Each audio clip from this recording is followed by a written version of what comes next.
इस वीडियो की शुरुआत उस चीज से करेंगे जो चीज मुझे बिल्कुल भी पसंद नहीं है, और वो है शेरो शायरी। मैंने आज तक एक शेर भी इत्मीनान से पूरा नहीं सुना होगा, बिल्कुल पसंद ही नहीं है जी। लेकिन इसके बाद भी मैंने एक शेर लिखा है, वो मैं आपको सुनाना चाहूंगा। ना तो मैं अर्ज करूंगा और ना ही आप लोगों के इरशाद कहने की कोई जरूरत है। देखिए, जिन्हें यादों से भी मिटा देने की तैयारी थी, जिन्हें यादों से भी मिटा देने की तैयारी थी, आज उन्हें नोटों पर छापने की तैयारी है।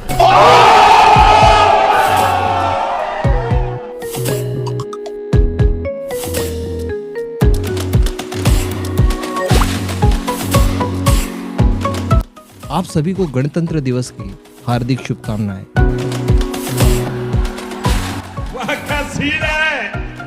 अब वीडियो शुरू कर लेते हैं। दोस्तों, आप सभी जानते ही हैं कि 29 जनवरी 1992 को भारत और इजराइल के बीच में ऑफिशियली बायलैटरल रिलेशनशिप की स्थापना होती है, यानी राजनयिक संबंध स्थापित किए जाते हैं। और मुझे आपको बताते हुए बड़ी खुशी हो रही है कि आज हमारे राजनयिक संबंधों को पूरे 30 साल हो चुके हैं। इस अवसर पर दोस्तों, भारत और इजराइल के बीच में एक वेबिनार होता है, वर्चुअली एक कार्यक्रम होता है जिसमें भारत और इजराइल दोनों के ही राजदूत शामिल होते हैं।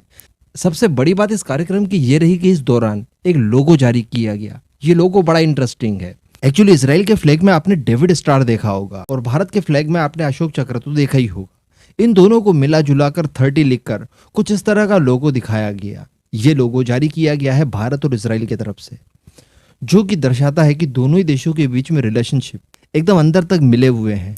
जैसे पानी में नमक घुल जाता है ना, कोई अलग नहीं कर सकता, ठीक इसी तरह के रिलेशनशिप स्थापित हो चुके हैं भारत और इजराइल के बीच में। इसी के साथ साथ मैं आपको बताना चाहूंगा कि जो रणनीतिक साझेदारी है भारत और इजराइल के बीच में, उसको भी 5 साल पूरे हो चुके हैं। जी हाँ, 2017 में पीएम मोदी ने पहली यात्रा की थी इजराइल की। उस समय इजराइल के प्राइम मिनिस्टर थे हमारे सबसे प्यारे बेंजामिन नेतन्याहू।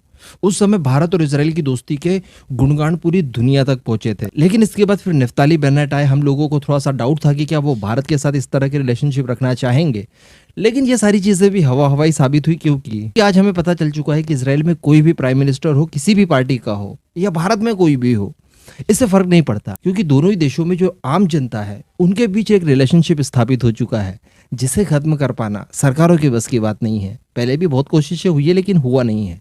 एस जयशंकर साहब, आपको पता है कि जब इजराइल के दौरे पर गए थे, मैंने आपको कवर करके सारी चीजें बताई भी थी। उस समय जयशंकर साहब ने इजराइल में खड़े होकर कहा था कि इजराइल हमारा सबसे मोस्ट ट्रस्टेड पार्टनर है। ये कहने की देर थी, उसके बाद तो इजराइल को भी वो ट्रस्ट भारत के ऊपर आ गया जो वो हमेशा से चाहता था, क्योंकि भारत कभी भी क्लियर शब्दों में इजराइल का समर्थन नहीं करता था, इसलिए उन्हें भी थोड़ा बहुत डाउट रहता था। लेकिन जब जयशंकर साहब ने इस तरह की चीजें कह दी, उसके बाद इजराइल भी काफी रिलैक्स हो गया था। और उसके बाद तो नफ्ताली बेनेट ने वी लव इंडिया और न जाने किस किस तरह की बातें कही थी, जिससे कि भारत और इजराइल के संबंध और ज्यादा आगे गए थे।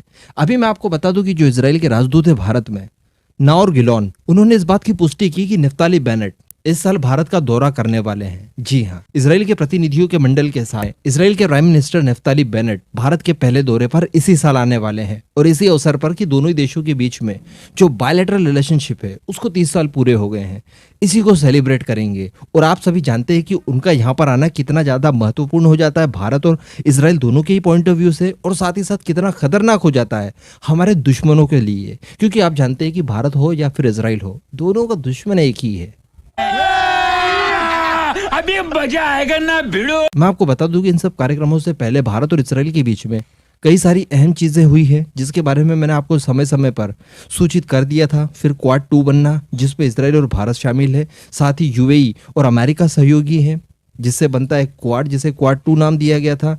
यहाँ पर हम दोनों के रिलेशनशिप आगे बढ़े। इसी के साथ साथ 10 साल का डिफेंस कॉपरेशन हुआ भारत और इजराइल के बीच में। इसी के तहत भारत और इजराइल मिलकर कुछ ऐसी ज्वाइंटली टेक्नोलॉजीज को डेवलप करेंगे जिन्हें की डुअल यूज किया जाएगा, यानी कुछ ऐसे हथियार बनाए जाएंगे जिसका इस्तेमाल भारत भी करेगा और इजराइल भी करेगा, जिसमें आर्टिफिशियल इंटेलिजेंस जैसी चीजें भी शामिल की जाएंगी। तो यकीनन भारत और इजराइल के बीच में ये संबंध और आगे बढ़ने वाले हैं। खासकर डिफेंस क्षेत्र की बात की जाए तो नफ्ताली बेनेट के दौरे के बाद डेफिनेटली और बहुत सारी चीजें निकलकर सामने आएंगी।